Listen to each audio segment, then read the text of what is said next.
Welcome to the pod, Bill Connelly.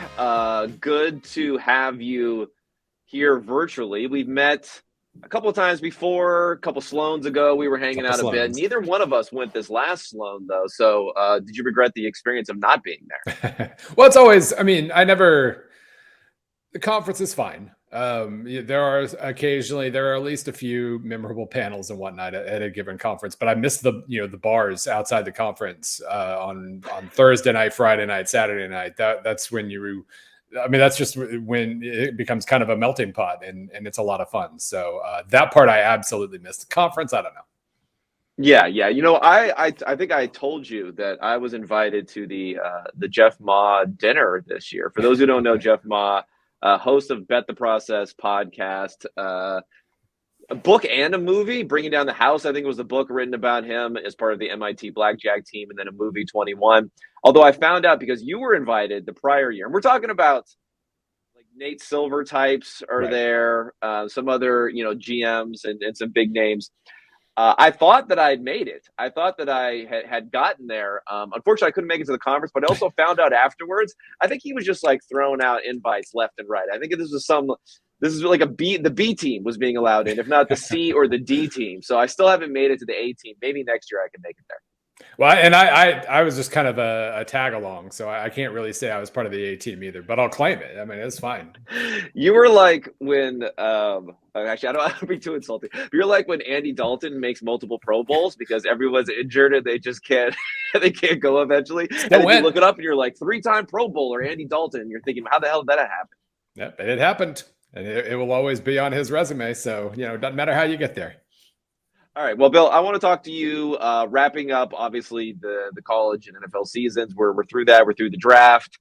You have a piece that just came out, which I think we could work through that when you're ranking the top 75 college quarterbacks of the 2000s, which has been called alternatively clickbait.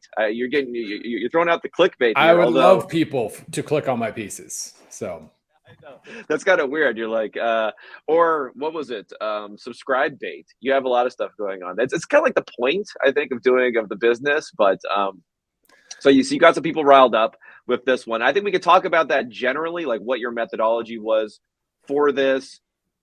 Some of the top names on here, who obviously a lot of them had substantial careers in the NFL or are still currently in the NFL. And of course, you're updating this as a prior thing that you've done because you're adding in the 2023 quarterback class. So we can talk about them before getting to some of your other research, and then, some soccer talk on the end for anyone who's still tuning in at that point. Sound good? Absolutely. All right, let's get into it. So the top 75 quarterbacks of the 2000s. So we're going through 2000 until now, and we're looking at their careers, right? So why don't you just give me a little, elevator pitch here style version of what the methodology is on here? How much is art? How much is science? How much is vibes that going into these guys? Yeah, I mean, this list was 4 lists. I realized very quickly, like, how do you compare a guy with 15,000 career passing yards to a guy who had one great year and ended up with like 3,000 or 4,000 or whatever? And so really what I ended up doing 2 years ago when this first came out and then kind of tried to follow the same methodology this time was create a list of all the best 1-year wonders, all the best 2-year stars, all the best 3-year guys, and then the 4 plus now, since you can have more than 4. But you can kind of see with the top of that list who ranked with each. Like Cam Newton was the best 1-year wonder, followed by Kyler Murray, and Vince Young was probably the best 2-year guy. He kind of played his redshirt freshman year, but he hadn't completely won the job over, so he was really kind of a 2-year guy. Joe Burrow was a 2-year guy basically. Tim Tebow was basically 3. So you can kind of see who the top of each of those lists were, but then like mashing them together at the end was impossible. And I think in the end there were 5 guys who could have been number 1. I probably picked the guy who the fewest people would pick as number 1 because I'm just kind of naturally antisocial, I guess. But if you chose any of Baker Mayfield, Cam Newton, Vince Young, Tim Tebow, Joe Burrow, it's extremely justifiable. After that, probably not. but there were 5 guys who easily could have been number 1. And if you think one of the others should have been, I'm not going to really disagree with you. Yeah, no, I think it's interesting about the 1 year thing is for Football Outsiders, they have this Q-base projection methodology, which was initially developed by Andrew Healy, who works for the Browns now. And one of the biggest factors for looking at NFL success is just purely the number of years that someone was a starter. I think they've updated it now, and you have to meet certain thresholds as a starter. Maybe it's like 60% completion percentage or something like that. Right. You could discount some of that away. And what it did was it identified guys when we're looking in the past. You always have to think about like overfitting past results versus applying to future results. Guys like, Phillip Rivers was a longtime starter. Russell Wilson was a longtime starter, even though he wasn't necessarily that great before he transferred. And guys like that who you pick out as having these long, lengthy careers. Now, do you think there's something structurally different about college football that makes more of these 1-year guys coming out? When we talk about Murray, when we talk about Burrow essentially being a 1-year type of guy, we talk about Richardson this year being a 1-year type of guy that are getting drafted very high? Or is this just something where I'm not really, I'm not as much of a college football guy and expert, so maybe there has always been a lot of 1-year type of wonders in the past? Do you think it's increasing now, teams becoming more comfortable with it, or top prospects fitting that mold more than they would have in the past? Well, I think moving forward, we could have more of these cases just from guys transferring from bad situations and then landing at a different school and starting for 1 year and trying to ride that momentum out of college. I mean, it's always been important. Why were you a 1-year wonder? Were you a guy who stunk for 2 years and then figured it out? Or were you Cam Newton backing up Tim Tebow and then getting booted out of school and having to go to JUCO for a year? He was always going to be awesome. And under different circumstances, he would have been a 2 or 3 year starter. So, him being a quote unquote 1-year wonder versus trying to think of another good example. I almost said Blaine Gabbert. He was he was backing up Chase Daniel when he first got there too. So he wouldn't have had a chance regardless. But, the meaning, the reasons behind why you were just a 1-year guy kind of matter a lot. And they always have. It's just, a decade ago when we were coming up with things like Q-base and all this other stuff, the data was limited. We were trying to figure out what we could do with what we had. So I think that was probably part of the reason why that was used from the start. Yeah. And then, I mean, for instance, once you've satisfied the eligibility requirements, as far as I guess just 3 years after high school, basically is the eligibility requirement. You have a great year. Someone's willing to take you early. Hell, you might as well just get out of town, because I always think it's very flawed thinking if anyone says, "Oh, I could be a top 10 pick, but if I stay in for another year, I could be the number 1 pick." It's like it's more likely that you're going to fall out probably of the top 10 than move up even further. Yeah, and I mean, in Anthony Richardson's case, he didn't even need the great year. It was just that people were willing to take him. No, it's one of those things where you got to jump when you can, even though if in terms of succeeding at the pro level, maybe more experience would be a good thing for you. You never know what kind of situation you're going to end up in in the pros. But when the opportunity presents itself, you kind of need to do it. If you're a third-day pick, come back. But if you're a top 10 pick, then it does seem to be the consensus now that you just go when you're a top 10er. Yep, exactly. I mean, yeah, the Andrew Luck type of situation where you can stay an extra year and know, barring catastrophic injury, that you'll be the number 1 pick is definitely not going to be the situation for most. Okay, so you hinted at this before, that your unpopular take, now probably colored somewhat by NFL career so far, which is weird, because it would have either been like by NFL career very early or now poorly, is to have Baker Mayfield at the top here and then Cam Newton at second. So now we really are talking about the contrast between career versus single season, although both Heisman Trophy winners, though Mayfield does not have a championship. How much does that go into it? Because obviously, everything is rings all the time about whoever we're talking about here. Yeah. How much did that play into your methodology at all? And is that one of the most common complaints that you'll get for someone, is if they don't have a championship to their name despite a long career? Yeah, when I started this exercise, I kind of knew who the top names were going to be. I had no idea what the order was going to be. And I probably surprised myself putting in Mayfield number 1. I think in the end, it was just kind of, you look at his stat line from college and kind of laugh out loud about it. The accomplishments were there. Played in the playoff, almost beat like that 2017 Oklahoma Georgia game was one of the best, might still be the best playoff game of the playoff era. And so like that close to the national title game where he'd had a fighting chance at a flawed Alabama team. But he won a ton of games. He won the Heisman. And then also, threw for 14,607 yards on 131 touchdowns, plus 21 rushing touchdowns as well. Those are crazy numbers. And so he kind of ended up checking most boxes. If I couldn't decide between Burrow and Newton and Young, and all those guys were at some point, well, not Newton, but Young and Burrow were both heading into their breakout year. People weren't saying amazing things about him, but Vince Young had basically had about 6 good games or six to 8 good games the season before, but he also got benched for throwing too many picks during one game as a sophomore in 2004. Joe Burrow, I mean, halfway through his 2018 season, nobody was talking about Joe Burrow. I remember writing a piece heading into 2019 about potential breakout stars, basically. And Burrow was on my list because he had basically 4 good games at the end of the year. And I was thinking, maybe that means something. And people were scoffing at that because he stunk. He's Joe Burrow. And then, 4 months later, he's the greatest college quarterback of all time to some. So they had kind of the waffling periods before they made it. And Mayfield was just awesome from the start. He got better at OU, which tends to happen when you play for Lincoln Riley. But he was really, really good for basically 3.5 years of his career and put up stats that are just absolutely ridiculous considering he was playing in a ton of big games. So in the end, I can justify it. I just know people are never going to, if it was a list of upside guys, then Newton would have been probably number 1, maybe Young or Burrow. Mayfield would have been top 10, but not number 1. It was just, you're comparing guys you can't really compare. And that's just the choice I made. Yeah, I mean, I think it's interesting looking back on how the evolution of going through the 2017, I guess, season and the impressions on guys. I mean, we knew Darnold was seen as being potentially the number 1 pick. Allen had a rough redshirt sophomore season. Or was it redshirt junior season? I think it's redshirt. Yeah, his second year was worse than his first. Yeah. So he had a little bit of a problem there.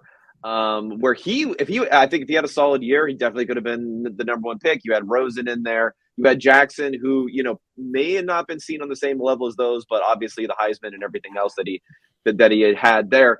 The interesting thing about Mayfield is that I'm not sure if he was even considered a first-round pick going into the season. Maybe fringe first-round pick going into the season. Obviously ends up number 1. I don't think it was just the Browns who were in on him because there's at least some reports that maybe the Jets trading up to 3 thought they were going to get Mayfield because Darnold was going to go, potentially number 1.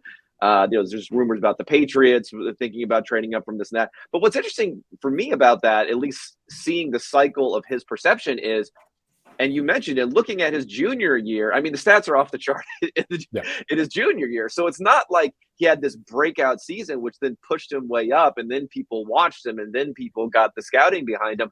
I'm just wondering why was there this disconnect with Mayfield after that season, him not being a guy who could have left after that season and been a top pick if he could basically replicate what he did the year before, get a little bit better, and then be the number 1 pick overall.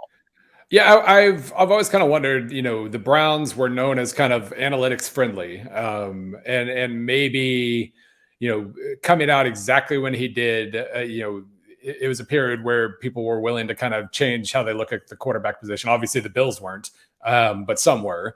And, maybe it was more about efficiency and steady production as opposed to upside and everything. That 2018 class, I mean, that it has ended up being kind of the most perfect example we're ever going to get in terms of floor versus ceiling and nature versus nurture and everything else, considering the drastically different fates that those guys have had. And I mean, I still think Josh Allen needed to land with the Bills, and the Bills needed to make pretty much the next 46 decisions they made after drafting him were all perfect. And then they also didn't panic when he stunk after 2 years. And he needed all of those things to come together because he still wasn't very good his second year in the league. And I think, what we've seen from plenty of teams, some would have panicked or brought in another guy or whatever. And the Bills just said, no, he's our guy. And we're going to make our line better and our receiving core better and everything else. And it's going to click eventually. And it all did. And then, Sam Darnold didn't get that support at all. And Josh Rosen never had a chance anyway, but Lamar Jackson ended up with a really good situation as well. And a different situation, he might not have clicked. So that was just a perfect, you could write books about that draft class and all the different trajectories that have come from it. And yeah, I think just, it wasn't necessarily that opinions were different about Baker Mayfield after his senior year, which he didn't even get better his senior year. It was just that it happened to be the Browns. It happened to be another year of people talking about efficiency and analytics and all these other things, and maybe that helped him a little. Yeah, it's interesting. I always think about the Browns that I've had some discussions with some people there who were in their front office saying that, like, for lack of a better word, like kind of like the Sashi Brown contingent who was there before that draft was into Baker Mayfield a lot. But at the same point in time, when John Dorsey came in to be GM, and I think he had Scott McLuhan, who was like his like a consulting. Those guys were really into Baker Mayfield too, from a football guy's just sort of perspective. So it's an interesting thing there. One of the things with Allen, and this probably goes into like how a lot of these quarterbacks are going to received this year, the rookies, when they will start, is QB wins do matter, right? They got wins as a Buffalo Bills team with Josh Allen. They made the playoffs with Josh Allen in his second year, where he was improved, but he wasn't good. And that definitely helps the team continuing to have faith in someone. Like the same performance with a winning record, it just feels a lot better. No matter whether it's literally the same exact performance from the quarterback. Yeah, I mean, it also kind of reflects how much pressure your GM's under, when you win, because I mean, it was pretty obvious that, I mean, I remember that playoff game Allen played, he was a loose cannon to the nth degree. What was it? It was like this pass to the fullback into double coverage down the sideline. That was one of my favorite throws of all time. Yeah. And scrambling when he didn't need to, and trying to truck people downfield when he didn't need to, and it was all kind of the worst aspects of his game at that point, and it cost them pretty significantly. And then the next year, the explosion happened, and they started throwing more on first down than anybody, and kind of taking the game out of his hands and putting it into his hands at the same time. I don't know how to describe it, but just giving him the easiest possible situation. And obviously he ran with it, and he's a different dude now. But no, it really, I think you're right. I think, the wins matter, but it really might just depend on that might help define the fact that the GM can feel comfortable with his job in making future decisions, and maybe have a little more faith in his quarterback, I guess. That definitely makes sense. Okay, so we talked about Newton being second here, and now we're talking about more of like the first year sort of thing. What's interesting about, even with Newton and Josh Allen, I remember I used to get offended by the fact that people would compare Josh Allen to Cam Newton. And like, I remember just like screenshotting their Wikipedia page of accomplishments.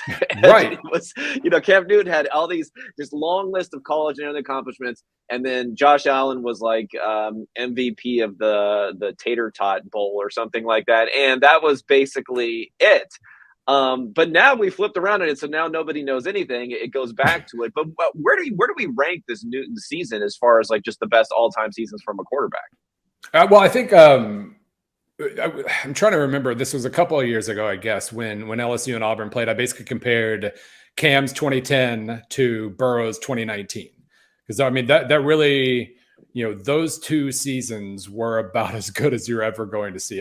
From a raw stat standpoint, maybe some others can compete. But, I mean, even Burrow's raw stats in 2019 were crazy. He had 15 games. I guess that helps. But, no, to me, I think those are those are the two. Vince Young in 2005 obviously gets pretty high up there. Tim Tebow's best year, really, I guess Tebow's best year was probably '07 when they lost like 4 games. But they all produced gaudy stats. But I think those two stand out. I think it was Newton versus Burrow for me. And again, like maybe that's the case for they should have been the top 2 on this list instead of the steady and extremely impressive 4-year guys instead. But no, those are probably the 2 best for me. Yeah. I'm interested in Young also from the perspective of like what maybe he could have been today in the NFL a little bit more. I think you're right to have Newton above Young, but Young had, as someone who lived in Southern California and kind of followed USC at that point in time, what he did to USC, that team with Leinart and Bush and everyone else that they had there was incredible, right? There's no more kind of like an imprint on your brain than watching him just be unstoppable at the end of that game and just glide into the end zone and just kind of look like he made it look like he was playing against USC. Of course, not that USC was that great defensively, but he just made it look like he was playing one of these games where he's a really good, high school quarterback who could just run in when he feels like it, past the defense whenever he can. What do you think about him as far as the NFL is concerned, how his career ended up? There might have been some off the field stuff going on with him too. How do you think about that? If there's like a Young type of prospect today, do you think it would be different? Yeah, I mean, I think his best year in the pros was really good. What was it? I just pulled up. Well, I mean, he wins Offensive Rookie of the Year as a rookie, and goes 8-5 and throws for 2,200 yards and whatnot. But his '09 season, he went 8-2 as a starter. But still wasn't throwing the ball just a ton. Only threw for 1,900 yards, and obviously rushed for a decent amount. But I think he had potential then. I do think the off the field issues probably, spending too much at Cheesecake Factory and whatnot. It seems like the influences there might have held him back a little bit because he was showing quite a ceiling. And you're right. I mean, if he comes out today, in the 2020s, where it feels like there are far fewer offensive coordinators just trying to cram a college quarterback into their system. And you see a lot more examples of systems being built around specific talents. It was ridiculous. And you're right. I mean, in '05, as a guy living in Big 12 country, and magically now I live in SEC country without moving here in Missouri. But as a guy who saw basically every game he played in '05, it really was. I don't think we've ever seen an example of the game slowing down for a guy more than it slowed down for Vince Young in '05. In '04, a Missouri guy. I watched Missouri, Texas, and Young got benched for throwing picks. Like he was too slow to process the things that were going on, and it just wasn't making sense. And then in '05, everything slows down, and he knows exactly, like, once the defensive end has committed to this degree, I can just sidestep and trot for 30 yards down the right sideline, and all these things that he did all year and then did to USC as well that nobody could stop because he had just figured everything out. It was really fun to watch, and I do wish it had turned out better for him. If it was a personal thing, then maybe it doesn't work out any better in the 2020s. But I do think the offenses would have suited him beautifully now. Yeah. I mean, it's interesting also looking at him. I'm just kind of looking at the rookie year stuff here. I don't know. He wasn't that great.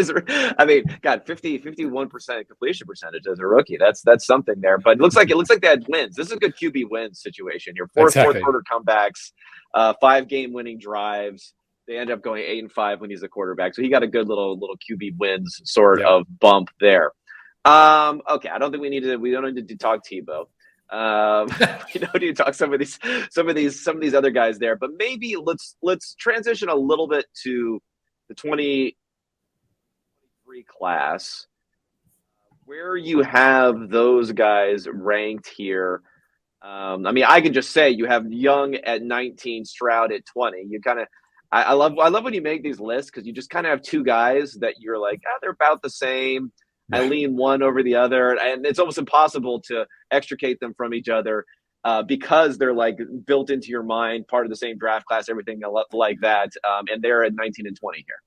Yeah, it kind of cracked me up. I didn't realize until I was doing this that their career stats, Young had 8,300 yards, 80 touchdowns. Stroud had 8,100 yards, 85 touchdowns. Obviously a lot more went into making this list than just those raw career stats, but they really did. I mean, they both had 2 years in easy jobs, it must be said. Young's job got a lot harder his second year when his offensive line got a lot more porous and his receiving core got like completely flipped. And so I think he showed. So I mean, it's funny. He won the Heisman in 2021, and he showed me way more in 2022, just in terms of adaptability and his escapability and all those different things. So in the end, I put he won. He made the final of the playoff, and Stroud only made a semi. Although Stroud was so good against Georgia in the semis. He won the Heisman, and Stroud only came close. All those other things, I ended up putting Young ahead of Stroud. What's funny is Ohio State fans got mad at this, not because Young's ahead of Stroud, but because Stroud was ahead of Justin Fields, which. I don't know what's going to feel. People love Justin Fields, which reminds me. I love Justin Fields. I had him really high. I just Stroud was really, really good. I think it made a difference that he pretty much aced total QPR, because I did look at that when possible just to see if I was missing things. And Stroud was pretty much perfect, but no, I think he's a less interesting. Stroud's a less interesting pro prospect than Fields was, just because Fields was pretty different. And I feel like Stroud's a little more of a efficiency pocket passer accuracy guy that could succeed in the right situation, but maybe isn't as unique as Fields was. Whatever. I just really like Stroud, so I put him slightly higher than Fields. Well, what are you talking about, this unique versus succeed sort of thing? I think it also comes down when people's reaction and perception of the list aligns somewhat with discussions that critiques, objections that I was getting early this offseason when I said, hey, if you really love one of these quarterbacks as the Bears, I'm not sure we've seen enough from Justin Fields these first 2 years to say that you shouldn't at least look at someone. And a lot of people would come back to me and say, well, Fields was a better prospect than these guys. And I don't know, like if someone gets passed over by multiple QB needy teams, ends up going 11, like I get it. He had that fantastic end to his career. Again, like this impression that we have with these guys at the very end of his career. But it seemed like the NFL was telling us, and the NFL's wrong. The NFL's wrong a lot. But it seemed like the NFL was telling us that maybe he's not, like objectively, at least as a prospect, as good as someone like Young. How do you think those things set up? Like, how do you think about Young as a prospect? Because he ended up going number 2, whereas you would have thought it was going to be Lawrence and Fields as 1 and 2, and that didn't end up happening after a season. We thought this could happen, and it did happen this time. Yeah, Fields, his trajectory that last year was kind of confusing. I do think one thing he did kind of reveal, especially in 2020, was I was talking about Vince Young and kind of slow processing times. He takes his time figuring out what to do. And he was so, athletically gifted that he was able to escape pressure for the most part. I think a couple teams in 2020, I think it was Indiana and Northwestern, both really, really made him kind of freeze up and doubt what he was seeing. And he took some sacks and whatnot. And maybe that was an impression that made some NFL teams tap the brakes a little bit. I think it's not that it couldn't be overcome by any means, but it was certainly something you could see at the college level, especially in 2020, was that he was a slow mover, so to speak, when it came to committing to something. And when he committed, super accurate arm, big arm. The Ohio State system spreads you all the way from sideline to sideline. So even if you kind of know what they want to do, their spacing's so good and the receivers are so good that you can't stop it anyway. And he absolutely had the arm for that system. And obviously his running ability, as he's proven in the pros, when he commits to running, at least, he's really, really good at it. But yeah, I mean, maybe in the end, what we saw, what the NFL team saw in 2020 was a reason to doubt him a little bit, and he fell down the list and then unfortunately landed with the Bears. But Stroud, again, maybe he's just a more reliable prospect in that, he's processing and quick release and accuracy and all these things. It just made more sense when you look at Stroud, envisioning him running an NFL offense. I don't know. Yeah. I mean, when I look at the two guys, the one thing that, again, some quarterback will completely debunk any any theory that we have. But one of my things that I had looked at to try to explain why even someone like Allen, to a degree, could be a success where we don't see them as being as overall efficient as a quarterback, is looking at just kind of their performance under pressure, efficiency under pressure, like on a percentile scale or on whatever sort of distribution you want, like where they are on that distribution, and their performance from a clean pocket, and one relative to the other, like from a percentile type of basis where we are. Right. So in other words, it's not that they're better under pressure. No one's like better under pressure than they are from a clean pocket. But if someone is extremely, extremely good from a clean pocket, then even if they're good under pressure, that shows you that maybe there's like a little bit of a relative weakness. And that's what I saw from Stroud to a degree, but I'm just not sure not under pressure that much either. So like, Can we ding someone for having poor relative performance when the bar was extremely high because he was so good from a clean pocket and he just wasn't under pressure that much? It's weighing those things against each other that are tough for me. Yeah, and it was funny, his looking at the QBR numbers that I have access to here and filtering for pressure and everything. He's one of the best quarterbacks in the country under pressure. Last year, I don't remember if I looked at last year or the last 2 years, but it was funny just because his reputation leaving college was he stunk under pressure. And basically he stunk under pressure against Michigan. And that was pretty much it. Otherwise, he was as good as it got at the college level in that regard. And we're talking about, data services definition of pressure. I guess it was Sports Info Solutions. And so, we can all come up with our own definition for that. But it was weird. The biggest ding on him was that. And his numbers were good. It's, in a clean pocket, he threw about the most accurate catch and run kind of passes you could possibly ask for. And it became a chicken and egg situation with his receivers. He had Olave and Garrett Wilson last year. He had Jackson Smith and Jigba. This year he had Marvin Harrison Jr. and Emeka Egbuka. Like, he had amazing receivers, but he was able to, especially with Smith and Jigba, I don't think it was all on the receiver that he could catch a hook route. He would average like 18 yards per catch on a hook route. I think that was Stroud throwing the ball exactly where he needed to throw it to get him moving upfield as he caught the ball. And so, yeah, you could not ask for more from an accuracy and efficiency standpoint than what we saw from Stroud. It's just, yeah, you're right. Even if his pressure numbers were good, he certainly didn't face much. And that's part of the drawback of trying to evaluate an Ohio State quarterback is he's going to have the best receivers in the country and a perfectly spaced system and talent everywhere you can look, talent at running back. And, so his job wasn't very hard. It was a lot easier than, say, Will Levis's job at Kentucky. And it's so hard to figure out what that means exactly. Okay, so for those who do not have a subscription to ESPN Plus, spoiler alert here. You should. Yeah, I do. We'll talk about La Liga. I need to get my La Liga on also later. No Anthony Richardson didn't quite make it for that one. Let's see some top quarterbacks.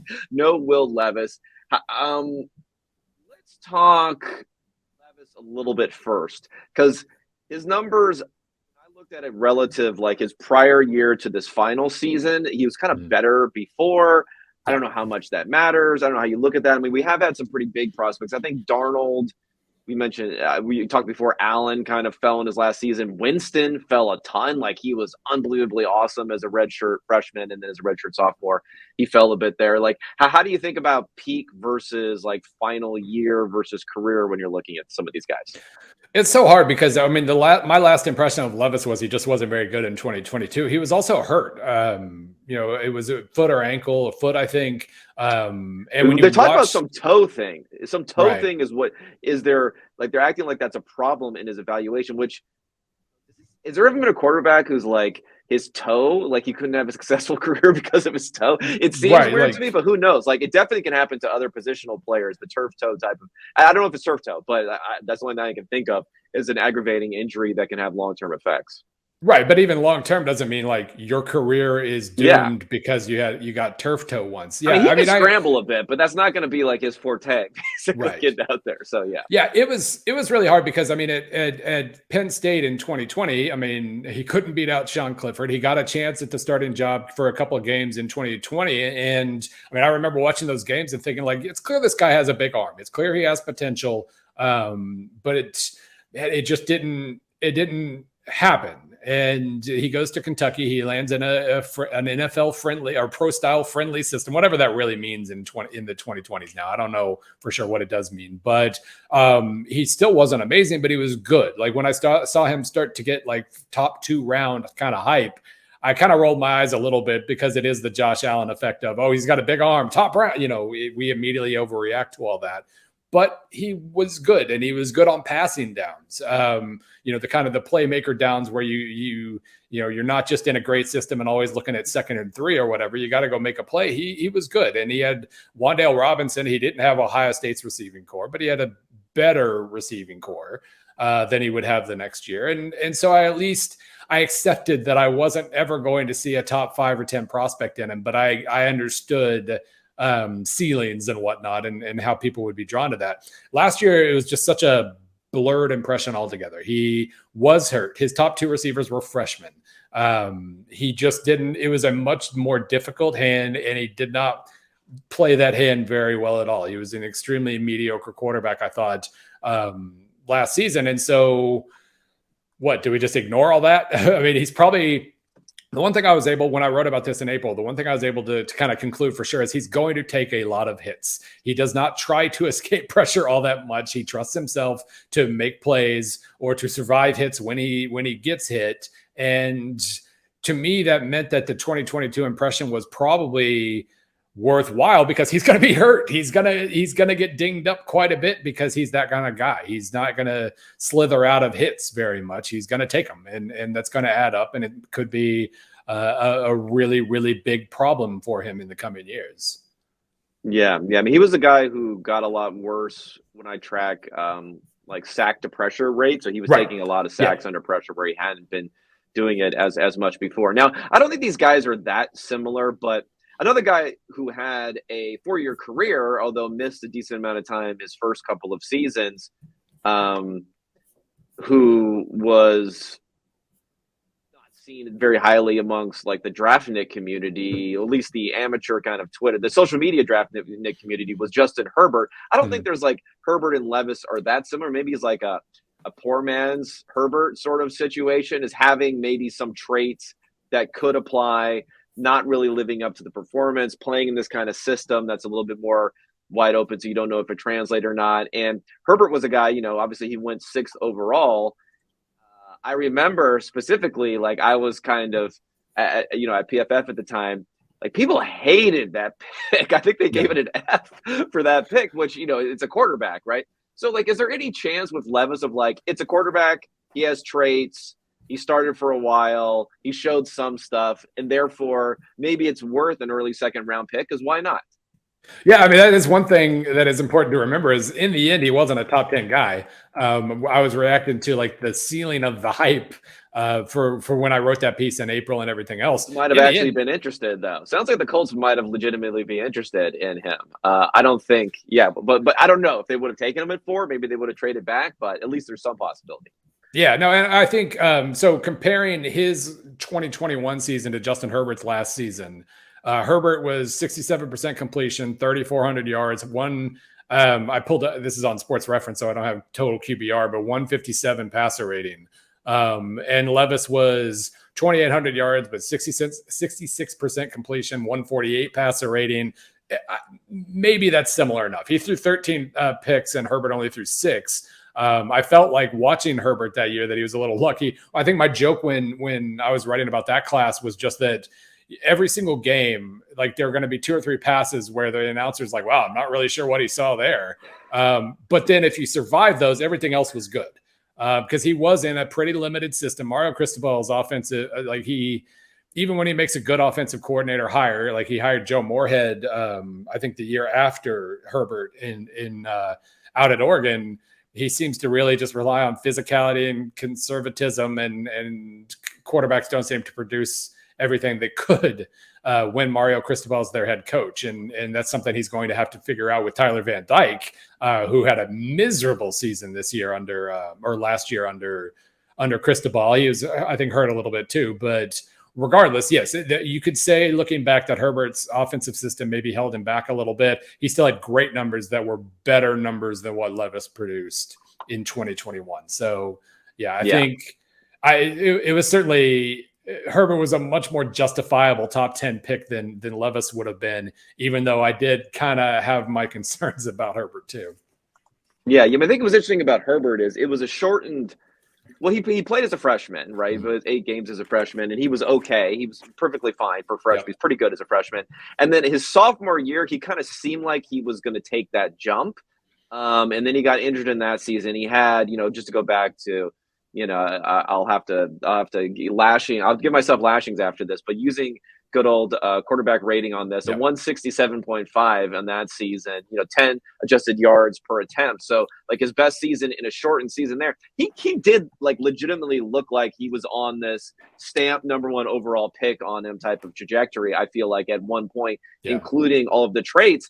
And in some ways, I feel like if he came out even in the 2019 draft, definitely there were rumors that Gettleman and the Giants were in on him. So I think he would have been like a top 5-ish sort of quarterback, even if he came out the year before. So people were in on Justin Herbert for a while, I think. Yeah, and I just pulled up total QBR out of curiosity. Levis was 18th in 2021, and Herbert was 21st in 19. So maybe that is a good sign for Levis. I do think Herbert always showed more accuracy than Levis had. So I do think, it's not a perfect comparison, but I mean, it is at the very least, it's a reminder that Levis really did have a lot of things going against him last year. And in his best year, the ceiling was pretty solid. Okay, so let's get to Richardson then. So what do we make of him? Because he's the one guy, unlike Levis, who I feel like there's been a little bit of if you had what I'll call the amateur, the film watching hipsters on social media and others, and then maybe more of the establishment. I feel like they've come together a bit more than what we would have seen maybe 5-10 years ago. And part of that being a genuine intrigue into Richardson, where I knew the hipsters were going to be into him, like the film watching hipsters guys are going to be into him. But there seemed to be genuine intrigue and maybe even some hey, could he be number 1? Now, if Bryce Young was 6'2", 220 pounds, we'd never be having this discussion, right? But he did get into that discussion. There was obviously interest. It sounds like, according to reports, that again, this is like the Colts selling they're selling their book right here. Right. That they said that they thought that the Panthers were into Richardson or Bryce Young at number 1, according to their intelligence for what that's worth. What do you think about that? Because he does profile as a guy where you look at him and you say, maybe at least I say, you look back 5-10 years ago and you're like, no way is this guy going to be a top 5 pick. Mm-hmm. Well, I think, this was the Josh Allen effect that I really understand. Because Levis was never, I said, I understand with ceilings and upside and everything and how people are going to project it. Levis was never that kind of runner. Anthony Richardson, his running is absolutely incredible. It was funny, his redshirt freshman year in 2021, Dan Mullen kind of caught flack because this guy was on the bench. He'd come in and break off an 80-yard run, or then he'd go back to the bench. He'd come in, throw a 64-yard touchdown, and go back to the bench. People like, what is going on here? And Mullen's like, Mullen's not the most tactful guy necessarily in some cases, and he was just basically like, you don't see this guy in practice, you don't understand what we're dealing with here. Well, these guys are naturally risk averse, which makes sense. Right. Like if they put them in and they lose a game that they should be winning, that's not like, okay, we'll go get him next week. Like you're right. in a big trouble. And he did get fired. Dan Mullen got fired. Yeah. Dan Mullen got fired at the end of 2021. So, he was kind of under some stuff anyway, but it was kind of funny because what we saw last year was probably what Mullen saw in practice the year before. The upside was impossible. The things he's able to do athletically, and he does avoid and escape pressure in a way that Levis had never ever did. So even though sack to pressure ratio for him, right. Low sack to pressure ratio for him. Yeah. And so he's I think Yeah, he's bigger than Levis and more escapable than Levis and takes fewer hits than Levis. So I Yeah. get that. It's just like, in advance. Like, I know when any offensive coordinator, any offensive coach, period, in the NFL is going to see a quarterback with bad footwork and go, I can fix that. That's fine. I can look at that arm and everything. I can fix that footwork. And usually they're wrong. As good as these coaches are at that level, there are a lot of things that they turn out they can't fix. And maybe Richardson's footwork as a passer never gets better and he never gets accurate. And the fact that, we end up looking back at the fact that he completed 54% of his passes last year as the damning red flag that doomed his pro career that he just could never overcome. But as far as upside and ceiling go, I get it. I would be super nervous if I was a fan of the team that just drafted him, because maybe you just got Josh Allen and maybe you got the worst quarterback in the league and he's going to, be trying out for tight end in 2 years or something, following the Tebow path. But, I get it, because he is escapable and that athleticism did translate, even if he was a very, very inconsistent quarterback. Yeah, I mean, it's one of those things where the whole accuracy, whether it's teachable, whether you can improve, that sort of thing. It was definitely, I want to say, around 2018, going into that draft through 2019. I remember, speaking of Sloan, as we talked earlier, 2019, I believe it was 2019. Mike Leach was there on a panel with Michael Lewis. And he was asked about teaching accuracy, and he's like, yeah, that's probably something that you can't really do. It's one of the more natural sort of things. I thought we had figured it out. I thought we could just, we're like, thank you. Thank God. There's some sort of. Josh Allen still stunk in 2019. So it all made sense. Yeah. Yeah. Josh Allen still didn't hit 60% completion his first 2 seasons in the NFL. And then that all just got thrown to hell. And I've seen it a little bit with, I don't know if Trey Lance ever had an accuracy problem because he just never threw the ball. He barely has any reps. But even now we're talking about him after 2 NFL seasons going in and correcting his whole form and this and that. And I guess maybe that's another part of the thing that I never quite understood with Josh Allen is why was it fixed after 2 NFL seasons? Doesn't he have access to some of these guys earlier? But long story short, when we're talking about Richardson, I tried to bucket them, and I saw that you've done a similar thing when you were looking at the flaws of all the different quarterbacks, has been where they were bad. I didn't look in the sidelines as much, but it was more 0 to 10 yards as being the stickiest type of performance from college to the pros, and that was also where he underperformed the most. Well, what do you think about that? And I don't know, where do you stand on it? Because I just naturally want to say, don't make outliers the new prototype. Allen's your outlier, but we can't be as confident as we used to be in thinking we knew this ground truth that doesn't exist anymore. Right. I mean, I think, Bill Barnwell had a piece in March or April too that I really, really liked, just about how, from a financial standpoint, from a cap standpoint, from an everything standpoint, it just doesn't make sense not to take a risk on massive quarterback upside. And that kind of, that was kind of an acceptance point for me in all of this. But you're right. I mean, I said one thing about the upside. One thing about the upside is that, and I think, again, when your research for 2018 of talking about their college performance is their ceiling, I do think we were also in a paradigm at that point of maybe upside isn't big, strong arm can make all the throws if they never were able to do it in college. You know what I mean? I think even our perception of upside has changed a bit too. So maybe Josh Allen, if you were looking through this paradigm where you think they cannot get better necessarily accuracy, maybe he actually didn't have upside if you think about it that sort of way. I know it sounds ridiculous, right? But that's kind of how thinking was shifted, at least for me personally, over the last few years. And I mean, how much of Josh Allen's upside is his arm at this point? Right. Because it really, his knowing when to scramble, knowing when to escape, and all those things, and buy time to make the crazy throws that he was occasionally able to make in college, but that you can't really count on. That ends up, that's when he escapes the pocket is where I get super tense if I'm the other team. And so, I mean, he had some hilarious lowlights, I guess you could call them, in college of some of the things he's done. But I'm also starting to think, and maybe this is a wrong thing. Again, this is a little bit. I could be going too far. Is Like maybe seeing guys abjectly fail trying to do something extraordinary or trying to throw with anticipation is better than taking a sack if you're under pressure or just throwing to open guys and never being able to have that anticipation. Because going back to Fields, I'm not sure if processing is his problem. Maybe that is the problem as much as see it, throw it. Like if there's a guy who's not clearly open, the ball doesn't leave his hands. You know, when you have to sometimes be able to find those windows.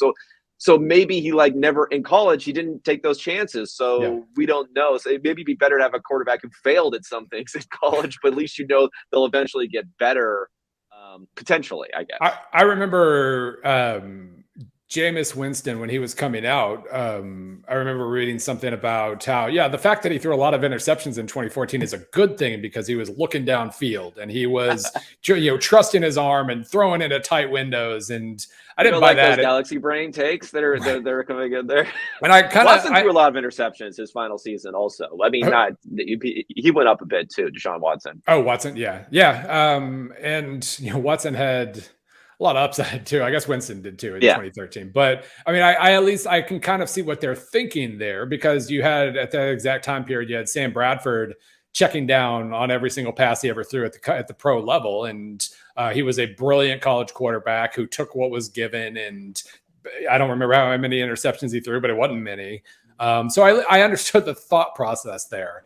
But the fact that he trusted his arm and was trying to make those passes and didn't make them and threw a lot of picks seemed to be pretty predictive of something he would do later in his pro career. Yeah, he's still that guy. He was still that. Bradford, though, I'll say, like, of any quarterback, I don't know of any quarterback, but like the love in certain circles of the NFL for Bradford for so long, like they must have just really loved this guy as a prospect at that point in time, because people are just like salivating over getting Sam Bradford, even after he has been mediocre for like several NFL seasons. Yeah, and I know injuries played a role there too, but it really did seem to be the issue of so many quarterbacks, college quarterbacks in the late 2000s, early 2010s, in the kind of the spread system. It was just all about my guy Chase Daniel just being an absolute robot and taking what he's given, throwing quickly, and I can see how that would produce a lot of stats that don't necessarily translate at the college level when you're not given that. And you actually have to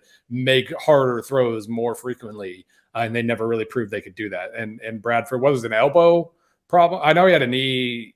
I'm trying to remember all the injuries he ended up with, but maybe they were just hoping that he, with more time, he would get back to whatever they saw initially, and he never did. Yeah, I mean, he was kind of a slight build to sort of guy too.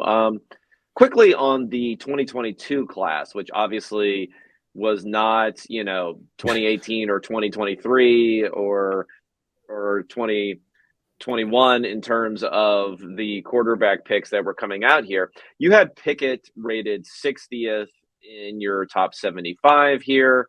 Right after Aaron Rodgers, so we just Aaron Rodgers. Then that's his NFL. It's NFL comp. What do you think about Pickett? Because I guess he was someone who I saw. Like, I'm not sure. We're talking about upside in this sort of way, what there is to be there, but I think he acquitted himself well as a rookie. I feel like just by his numbers, if you're talking about someone you assume suppressed kind of down performance as a rookie, so he didn't disqualify himself. I think people. Right. Like throw out really, really bad rookie performance too often where it does kind of matter, or at least, being good as a rookie does kind of matter. He was like good enough-ish. What do you have any opinions on him now moving forward? And I guess we could talk about Ritter also, because he's really the only other guy from that class who looks like he's going to start now. Brock Purdy. Oh, yeah. No, I think Shanahan loves Sam Darnold. He loves him some Sam Darnold. Watch out now. Watch out. No, I think Sam Darnold coming up this season. I was heartened by pretty much everything that was said about Kenny Pickett in the run up to the 2022 draft. Number one, nobody talked themselves into him being a top 5 pick just because he was the best quarterback on the board.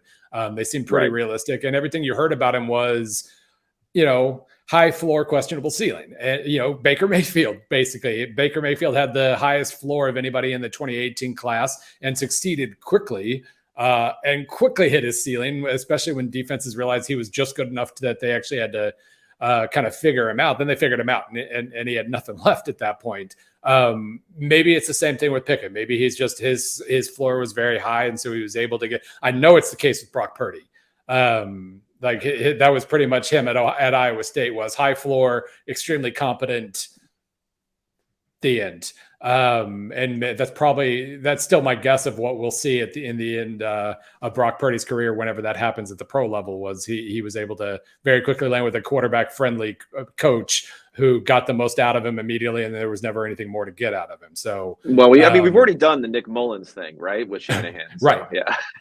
Exactly. And he got the most out of that too. Maybe it's the same with Pickett. Maybe it was just that he's very competent, that he was able to hit his ceiling pretty fast. And then we find out he didn't have much of a ceiling. But I think it was I always prefer when rookies don't have to start immediately, where they can ease into the season a little bit. And the fact that he wasn't a top 5 pick and got that kind of situation where it wasn't a red shirt, but it was not immediately thrown into the fire. Maybe that helped him, and he can grow off of that. But we'll see. I think the questions when he was drafted are the same ones he had now, and that's just how much more growth does he have to deliver versus what he is currently. It's interesting because flipping over to Ritter, he was the guy who the hipsters were really into Ritter last year, which was interesting in contrast to at least people who I talked to who were like Cincinnati fans were like, I don't like, this guy's not that good. Like, it's got to seem like almost our own fans were not that into him. But a lot of the film hipster guys were really into him. And now, I mean, 3rd round pick, so he lasted a lot longer than we thought. You never know how much of this is like musical chairs, and he could have been easily a 2nd round pick, right, but there just didn't happen to be the team that was looking for him at that point, all that sort of stuff. But the Falcons are rolling forward with him, which I think, without downgrading nothing personally about him, I think it's probably a mistake just to not have anyone other than Taylor Heineke there to potentially back him up. But I'm not sure. What do you think about this contrast with Ritter, where some people seem to be really, really into him, where they're really, really mad when I critique him, and they're just assuming already that he is so much better than his draft status, and he didn't really do a whole lot in those games that he played. I think he averaged 160 yards a game in those games that he started as a rookie. Well, it is funny that that you brought up that Cincinnati fans didn't trust him, because they didn't. And yet who yelled at me the most when yesterday's piece came out? Like Cincinnati fans. You got different contingents. Someone's going to yell at you. They were unified. I did not expect like 90% of the complaints to be about Desmond Ritter not being in the top 75 on my list. He was like 79th. Like, he was really close. He was really good in college, and he took Cincinnati to a playoff. So, I mean, I love the dude, but I did not expect that much blowback. No, I think probably some recency bias there when we're talking about like I wouldn't have assumed he was going to make the list at all. So it's interesting to hear that he was that close. Yeah. It was, he was around long enough in college to kind of have ups and downs, and that always makes evaluating him tricky. But I think, right out of the gate as a freshman, he was trusting his mobility a lot, and for good reason. He had decent passing numbers, wasn't doing anything amazing, but again, taking what was given. Had a 20-5 touchdown interception as a freshman, with a lot of good rushing. So he had a good start. 2019, I believe he was hurt and stuck. The numbers he produced at the end of his sophomore season when he was hurt were absolutely dreadful. And it became what I was saying about Will Levis last year. Like I soured on him as a whole and wasn't really sure he was going to be as good as I thought, but I was evaluating a sample when he was hurt. Comes out the next year, 66% completion rate. Cincinnati goes unbeaten, almost beats Georgia in the bowl, probably should have made the playoff. I was specifically offended by Cincinnati fans getting mad at me yesterday because I went on Feinbaum and said Cincinnati should have been in over A&M and Notre Dame in 2020. And I felt that should earn me lifetime immunity among Cincinnati fans. No, there's no such thing. There's no such thing. You want to have every fan base love and hate you within like a month time span. That means you're doing your job correctly, I think. Well, they have now. We've run the full gamut now. But no, I mean, in 2020, he was really good. I was not sure about him as a pro prospect, but he was clearly a good college quarterback. 21, I kind of became sold on him. He really seemed to especially late in the year when Cincinnati was struggling with teams that shouldn't necessarily struggle with. Like they had proven their upside early in the year. They had stomped Notre Dame and Indiana. Well, Indiana started to come back at the end, but they stomped UCF. They stomped a lot of the teams that were supposed to give them problems. And he was completing 70% of his passes and whatnot. Things got harder late in the year, and I think he was forced to actually kind of carry the team and did so. He looked really good. Then they played Alabama in the playoff, and he had 0.8 seconds to find a guy before Will Anderson was on him and on every single pass he attempted. So that was always doomed. But I saw third round felt good to me. Then, you don't expect third rounders to play in their rookie year, and he was asked to, and you're right. He basically thrived by not being terrible. Like that was the one thing we definitely saw from him last year is he's not awful. We still don't know much about how he's going to grow, but if it becomes a situation like the trajectory he showed in college, where he trusted his arm over his legs more and more as time went on, maybe the injuries helped in that regard. I could see him improving. I don't think he's going to be a top 5 quarterback or anything, but I could see him sticking and Atlanta at least having a pretty good offense with him in charge of it. I think the guys who had fuller samples become harder to evaluate almost because you've seen a lot more upside and downside to them over a long period of time. Yeah, it's interesting that you talk about using his legs more because I guess I hadn't really looked that far back on him. So I was pleasantly surprised that, well, number one, he tested really well. I think he ran a 4.5 or something like that. And then maybe it was the preseason where he ran a lot, he scrambled a lot, not design runs, but he looked really good. Like it wasn't just pure, honestly, this is what Josh Allen did a lot early in his career. He'd go back and then the minute he would see the linebackers clear out, he's just like, I'm not even trying to do a read. It wasn't quite that. And he was pretty good at that. So I was like, okay, that's something that could keep like the floor sort of high. Yeah. I think he can be okay. I mean, I actually think Mariota was okay in that offense last year. People talking about hate. Oh my God, Falcons fans hate him so much. Where he made a few bonehead plays to lose them some games at the end. And I think that's kind of his thing, is to do something boneheaded a couple of times a game. But anyway, that's I used to be a Mariota truther. I've not given that up. Mariota, that was, I guess, maybe because of his the impressions he had given even 2 years ago when I initially came up with that list. If you had asked me who I'd have, I surprised myself a little having Baker Mayfield at number 1, but Mariota surprised me because I had forgotten how amazing he was in 2014 at Oregon. Like leads Oregon to the national title game, but in the process, it's not just that. He also threw it was 5,200 combined passing and rushing yards and 57 touchdowns as a junior at Oregon. So he became kind of a no-brainer top 10 guy for me. And I'd forgotten that because his pro impression was kind of, even 2 years ago, was flawed. And then this last year when for like 5 minutes early in the season, everybody was like, hey, he really might be good. And then he blows a couple games and becomes the most hated guy on the planet. Oh, yeah, no, I remember going into that, I guess it was 2015 draft, where looking at him, I was like, this is without having any sort of advanced sort of stats of anything.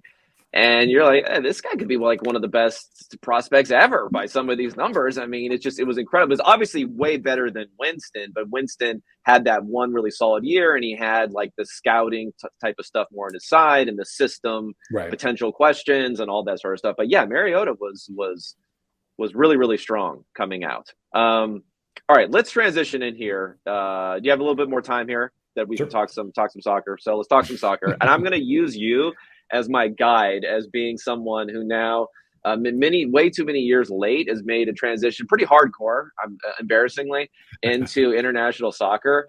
Mostly because coming off of earlier this season and leading into the World Cup and the rest of the season, now that I have like YouTube TV and other stuff, just clicking buttons to tape things it's so nice.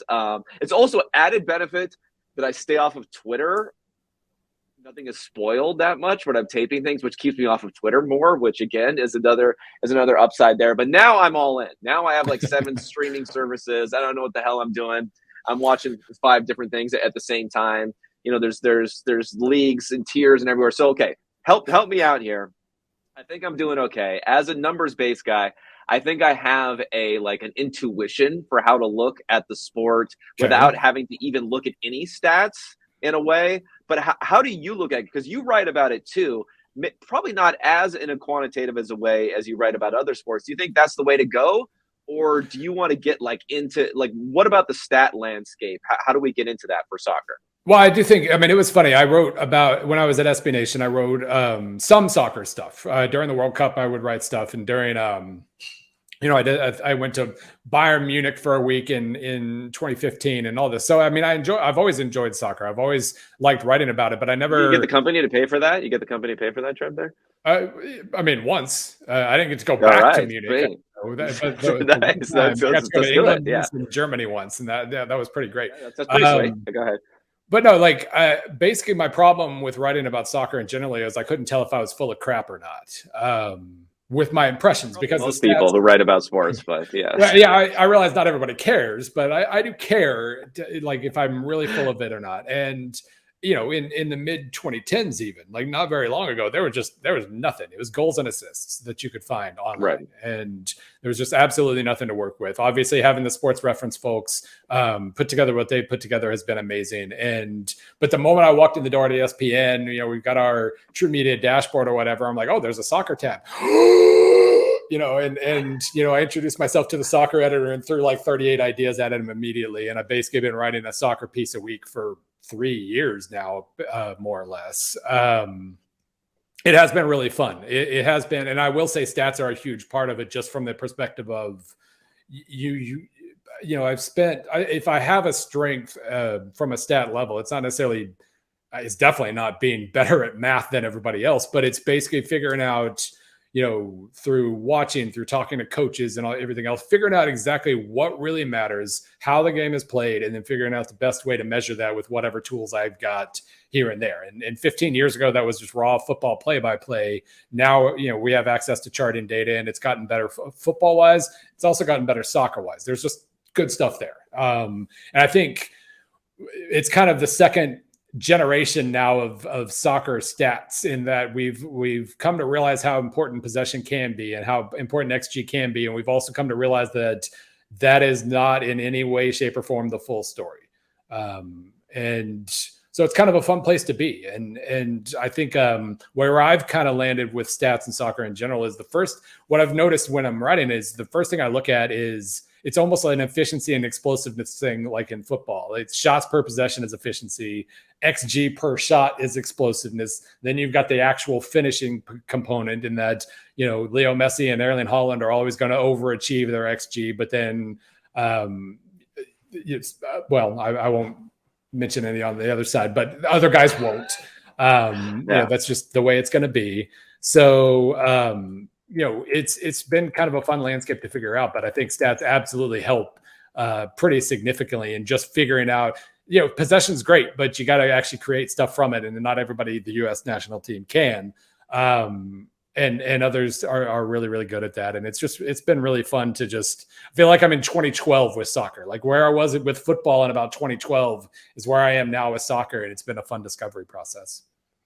Yeah, no, what I think is interesting is that digging into some of this stuff as I started to get into it. What about, you mentioned public data? So the sports reference people with all their different stuff, they have some stuff there.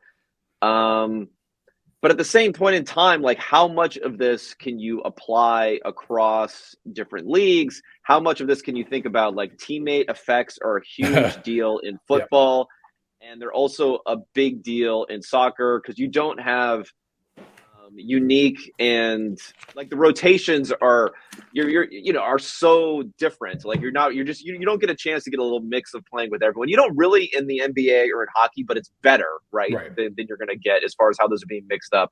All those sorts of effects. Is there just a lot of problems? Like, is it even more complicated in a way than looking at American football? Because I think it's played in a more similar way, I think, to basketball or hockey. But there are some similarities, I think, also with American football. And we've seen companies like PFF and StatsBomb be in both of those areas, I think, for a reason also. Right. Yeah, I think it really is a mix between football and basketball. The size of the field makes it football-like in that you have to choose how you're going to attack vertically versus horizontally versus, patient versus impatient versus whatever. And you start to see a lot of similarities in that regard, but especially when you get the ball into the box or the attacking third, it becomes basketball. The way the guys are trying to move around to get open and to create things. It's a really fun mix, and I do think my football stat background has translated pretty well to soccer stats when I'm talking about efficiency and explosiveness and finishing and all this other stuff. It's just you kind of have to accept that there are going to be 50 times more turnovers in a soccer game than a football game. And that finishing piece matters even more and is even harder to figure out. So, I think if you look at it from the perspective of a strategic mix of football and basketball, that'll get you pretty far. And it kind of you start to see things you didn't see before once you kind of make that realization, so to speak. Okay, so I think there's a common theme in the quote unquote analytical findings in a bunch of different sports very simply, like, okay, obviously you look at like rate stats versus absolute stats and different things, but even more so, I think it's been overvaluation of like some sort of success type of metric versus maybe a average value type of metric. So if you think about it in baseball right now, it's like you want a home run rather than just getting a single or something. We've kind of figured out that, yeah, you're going to strike out more often. You're not going to get a hit more often, but the upside to getting there. In football, like throwing the ball versus running the ball. In the NBA, three-pointer, obviously you have a lower success rate on a three-pointer, but that's the math's really easy there, figuring that sort of out. Is there anything like that, or is there like an overarching sort of thing where we say like this is the takeaway that we could get from being a smart analytics person, and we're just going to like slowly see things having moved that direction and continue to move that direction? Or is it not as simplified as it was in the NBA of shoot more threes, it was in baseball, hit more home runs, and it was in football, throw the ball more often? It is hard with soccer to an extent, just because all the good teams are going to have high possession levels, and you can very easily correlate that into possession is good. You should have possession and you'll win the game, when it's that the teams with more talent are just going to have the ball more because they're better at having the ball and keeping the ball. And then when you add that, the Pep Guardiola effect of the last 10 to 15 years, where he had this extreme kind of possession philosophy that has worked so well that's become kind of the accepted. That's the model. That's how it should be. So it's really been hard to kind of separate possession being good because it's good to have the ball, and possession being good because all the good teams have the ball. Chicken versus egg or whatever. And so it's been really interesting to watch like the Real Madrids try to take a different approach in big games. It's been really interesting trying to figure out what the difference is between how teams versus teams between games between teams with lots of talent. That was hard to say. Like a City versus Real Madrid or a City versus Liverpool or whoever, how those games play out differently than when City's going to play against, whoever you want to mention here, Crystal Palace or something, and they have no choice but to basically bunker in and let City have the ball for 70% of the time and hope that they can, find a counterattack at some point. So it is really interesting. It's been hard though, because it's very, very easily to say possession leads to wins when it's really talent leads to possession and therefore also leads to wins and what came first and what's more important and whatnot. Yeah, I think the correlation, and I know this is something that like lots of people have looked at, is just saying you're spending the most on talent. That's like the strongest thing that's correlated to eventually winning. And I think a lot of the times when it comes to football, and I think it comes to other sports too, I tend to assume, like as a heuristic, that things that are not player talent are overvalued versus player talent, meaning coaching, play callers, things. It matters. Don't get me wrong, it doesn't matter, but it's just I'm less confident that if you switch out one for another, it'll have this effect that people expect it would be. And like there's something inherent about talent that can't be replicated, whereas like you can kind of steal plays from another play caller. You know what I mean? Like it's an intellectual exercise that that you can do a better job replicating someone who's doing a great play call than you can being as talented as like Mbappe or someone. Like you just can't do that. You can't be like, go do that thing that Right. only he can do in the entire world. So I guess for soccer in particular, because you have these like budget differentials with these different teams, how much of that comes into play as far as like you see managers that are getting, fired left and right all the time. And I'm just thinking it's just like rearranging chairs on the Titanic sometimes when they're just like, you just have to do something and this is all we can do. How do you feel that relationship is? Do you think fans really understand that? But it's also maybe boring in some people's minds to not have those narratives around the game. Well, I do think Chelsea this year has broken all correlations between spending and success. So I appreciate that. They got young players at least. They're spending it up. Right. Yeah. And that is the other. And I wrote about that today. I have a piece going up shortly, and I did have to acknowledge maybe this works out. They got a lot of 18 to 22-year-olds, and maybe that was the play all along, and it works out. But any sort of immediate spending equals improvement blown out the window for the foreseeable future. I do think this year has been really enlightening as a whole. I mean, we don't know if there was some sort of World Cup effect, and we'll find, order will be restored to whatever degree next year. But, you have the Premier League where a lot of teams are panic writing checks, and proving that simply spending more money doesn't matter if you don't have some idea of what you're going to do with the guys. You're sending a message to the fans by we're trying to spend big, but you're not getting the right guys, and that does still matter. That clearly still matters. But then, I think because there's the panic spending and the panic firing that we saw with the Premier League teams this year, that's going to open the door for well-run clubs to still do things really well. Brighton's going to keep letting other Premier League teams buy their best players for $80 million and then beat them with the three guys they acquire with that money. And teams in other leagues are going to let Aston Villa spend $60 million on their best player so that they can finish 7th in the Premier League, and they're going to take that money and do good things with it and build a good team. It's worrisome that the Premier League's financial advantages are going to funnel so much talent there initially, but the well-run teams are going to have a lot of access to, Red Bull or RB Leipzig sends Timo Werner to Chelsea for however much that was. Then 2 years later buys him back for half the price and gets a bunch of goals from him because he just got it's like Chelsea. That's what Bill Belichick does. That's what Bill Belichick does. Yeah, Chelsea is going to just continue to spend 600 million euros a year on talent and, just push out the guys they just signed. And you can get those guys for a discount and win a lot of games with them. So it's kind of Premier League is going to be the best league for the foreseeable future, but it's not going to be as good as its money advantages because a lot of teams are going to continue making stupid moves and allow the well-run clubs to do something with it.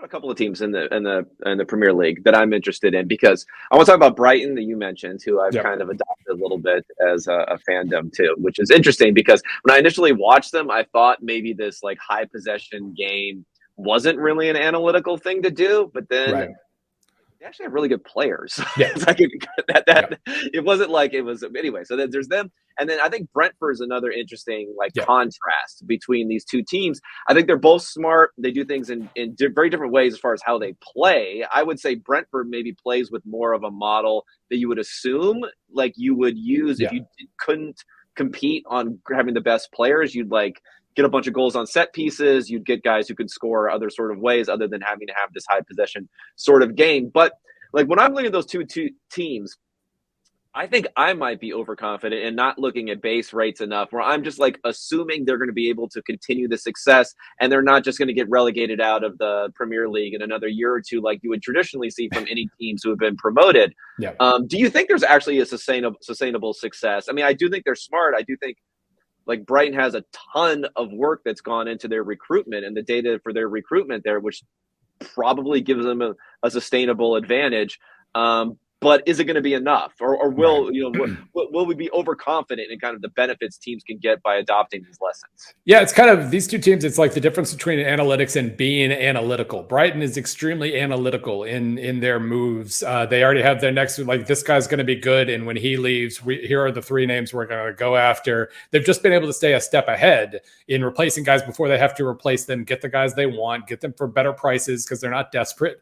All these things, and it's just it's created. I was saying, talent and spending equal possession. They're the kind of the one team that's figured out a way around that, and looking like a very, very high level possession team without the money that Manchester City and Arsenal and Chelsea and Liverpool and everybody have to spend. So they have been. We think about like how much their players are worth right now. Then it starts to look like, hey, they haven't spent the money, but they have players who are now worth a lot. And a few guys, like someone like maybe even Evan Ferguson, like who knows, he could eventually be like a 100 million type of guy or something. Right. So, uncovering amazing goal scorers who are 17 years old or whatever, that certainly helps too. Yeah, we're big and fast. That's a good combination. Yeah. And, it is always what I always say about college football coaches, all that Bobby Bowden, all these great successful coaches, eventually, when you succeed, you have to replace your coordinators constantly. And eventually you make bad hires. Well, in Bobby Bowden's case, eventually you hire your son. Mark Richt's case, same exact deal with Mark Richt. And so, success means you have more hires to make or more signings to make. And eventually maybe that runs dry and you sign a bad crop and suddenly you're 17th place again. So that's always going to be a risk with Brighton. The fact that they are absolutely running their club exactly how it needs to be run, but eventually maybe the wrong guy gets hurt or the wrong guy throws a fit and demands to leave before you have his replacement ready, or you stop identifying talent as well. And all these guys you had to replace, maybe that catches up to you eventually. Brentford has been fascinating though, because they are the team that if an analytics nerd laid out the things you need to do to play good soccer, they do them all, whether it's set pieces, whether it's, the whole thing about, the low XG shots from outside the box. Don't take the bad shots, only take the good shots. They have the game management stuff, not the recruiting stuff, but just purely the game management stuff. Say, let's take your existing players and, find some cheap players who we could throw in who wouldn't be worth as much somewhere else and make them worth more here. Right. Yeah. They, this is from last week. I haven't run the stats again because it takes a long time, but I of course have mega color coded spreadsheets for all the major soccer leagues that I have access to. Brentford heading into last weekend was 17th in shots per possession and by far number one in XG per shot. They only take really, really, really good shots. 13.4% of their shots had been worth at least 0.3 XG, kind of the big shot ratio that I've been playing with. Easily number one. They and Manchester City, like City was at 13% because they have the best goal scorer in the game. But those two were easily far ahead of the rest of the pack. Wolverhampton, 3.8% of their shots are worth 0.3 XG versus 13% for Brentford. But Brentford doesn't take any shots. They only take those shots, and that limits them at times. You could say that makes them pretty all or nothing, because if they're never gonna take if you don't give them anything good, they're not going to create anything else. But it really is funny just looking at all the, the color coding that I have. They are different across the board because they are very, very committed to the system that they've created. And this is as good as they've ever been in the top division. Now, another thing that I think is interesting, I mean, looking at like this transition now that we're going to see from these two clubs, I'm just really interested in like how you like sustain this sort of thing. I mean, we're going to see at least one, if not two, probably more players. Well, who knows? Leave from Brighton. I think it sounds like Evan McAllister is gone to Liverpool, but he also like fits the bill, at least in my opinion. Again, from my untrained sort of analytical perspective, as like that's a good guy to sell if someone's willing to pay a lot of money for him. Like I would rather sell him than like 3 or 4 other players on the club, honestly. So, like, how often is that really the decision, and how often? For the big clubs, is it like, we're overpaying for this guy, but that's what we do? Yeah, no, I think, the one thing Brighton has proven as well is that if you're a seller, you've got to know when to sell, and they do a very good job of that. They who is the guy who kind of pushed the issue a little bit in the January window, and then they ended up it was Caicedo. Yeah. He kind of was trying to force his way out for a minute there.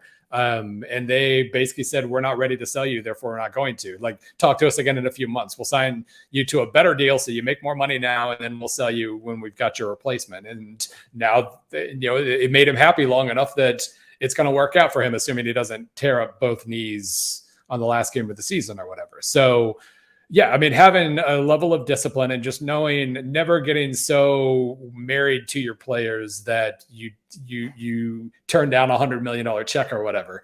That's as important as anything else, and they've figured out the timing. It's just, again, like, some guy will force the issue and just refuse to play, and suddenly you've got a hole here, and then your replacement isn't as good, and so on and so forth. I do think the one thing that I think is scarier to replace is just the pure goal scoring. Borussia Dortmund shown that you can do that. They lost Erling Haaland, and they're about to win the Bundesliga for the first time potentially in 11 years because they made really, really smart replacements, and you can do that. But it is that raw goal scoring talent is pretty scary to replace, and maybe that trips them up too. I sent you a little bit of note about like the whole MLS, how that's structured. It kind of has a more traditional like American playoff system, no relegation, things like that. I don't know. I guess I'm ambivalent about whether or not that's a better system or a worse system or not. Obviously, it increases parity and increases the ability for, within a certain amount of time, anyone to move up or down. International soccer has obviously been highly influenced by, oil money and others coming into play, or oligarchs from different places coming into play and moving up and down. But even without that, naturally, there would be a formation over time, naturally, of a two-tiered system of teams who can survive bad variance, not be relegated, versus those who can't, and that's just going to like extend the difference between the two. What do you think about those two different systems? I mean, I, as an outsider, kind of like the relegation thing. It makes games exciting, and you don't have to have a playoffs because so many teams are being affected later on into the season, things like that. What do you think about this model, and do you think the MLS can really end up being a big thing? Because we're talking about $500 million is now the new price tag for starting a franchise, where I just don't see how the economics are necessarily working on that level right now. Yeah, it is funny. I mean, they basically, if I understand correctly, I mean, you're told when you have a franchise, you will never be relegated. Like, you don't worry about that. But at some point, you're going to have you're going to have a 40-team top like MLS. Like, how does that actually serve? I don't know. Like, that's been hard for me to accept. It is funny though, because every American fan who discovers European soccer kind of goes through the same life cycle. And the first thing you always just fall completely head over heels in love with is relegation. Especially if you're a college fan who, I feel like my college football background, that's the most similar thing to European football in terms of just pure inequality and regionality and history and all this stuff. Like, I understand bouncing back and forth between those sports. I'm very comfortable doing so because I know it's very similar. But no, the first thing you notice is it's relegation. There's a meritocracy, and the well-run clubs will be rewarded for being well-run, whereas Boise State's always going to be stuck in the Mountain West. That's and Vanderbilt is always going to be in a power conference because they had made the right friends 100 years ago. That never sits right. And it always feels like that's good. But like you said, the clubs that are rich and kind of relegation proof are only going to build advantages over those who aren't, when everybody else is fearing relegation and you're not. And the money associated, especially in England, the money associated with being in the top division versus all the others, it does create its own issues, and it can also, encourage conservatism. How every single time somebody is threatened with relegation, they sign Roy Hodgson or Big Sam. Let's get the guy who's just going to play defense and get us to 16th place. Whereas, so innovation and creativity aren't necessarily encouraged. It has to be a Brighton or Brentford who started it in the second or third or fourth division and found something that works and rode that wave. It's never going to be a top division team that comes up with a new style of play, unless it's Barcelona and Pep and they had all the money in Leo Messi. So there's absolutely a trade-off here. And the one thing you should hope for from MLS, if they're not going to play the relegation game, they're going to be innovative. They're going to be creative. They're not going to fear failure to the same degree because they don't, it's not going to mean an 80% cut in television revenue if they fail. That should be what we see. And I think we're on the way toward that with MLS. 10 years ago, it felt like everybody was playing the same game and everybody's just trying to land the 38-year-old European veteran. And there are some 30-plus European veterans in MLS, but the academies have gotten better. They're producing a lot more talent that just goes straight to Europe now. Weston McKennie was an FC Dallas product. I don't think he ever played for FC Dallas. I think he just jumped straight to Europe. And you're building a reputation then, and you have European clubs watching you, and I think it's a healthier environment now for MLS teams and development, and they kind of accept that they're going to be playing a lot of young guys, and that has its own set of benefits and drawbacks, but it is different. I think the differences that MLS has baked into the pie have made them a different product. I wish they hadn't decided to go to Apple TV and play all their games in like a 4-hour window on Saturday night. I don't understand when you've got 29 teams, how having 25 of them play within the exact same window while asking people to pay for the product where you can watch every game. It's just they all happen at the same time. I don't understand some of the thought processes that led to them doing what they've done for this season. And I've probably watched less MLS this year because of it. But that aside, assuming that doesn't have any long-term problems, the developmental model that they've developed is pretty good. Yeah, I mean, I think like again, it's I'm a little ambivalent, but I do think there is something to knowing your lot in life, if you want to say that. A lot of these fans do, where it opens up range of expectations where you can be happy, where you don't have to be a champion to be happy. And everyone, right. It's kind of like every great European power can look back to say like we were the greatest country and whatever at one point in time. So then you can kind of be resentful of not being there. Like a lot of NFL teams could say we had this great era and now it's just been absolute atrociousness for decades.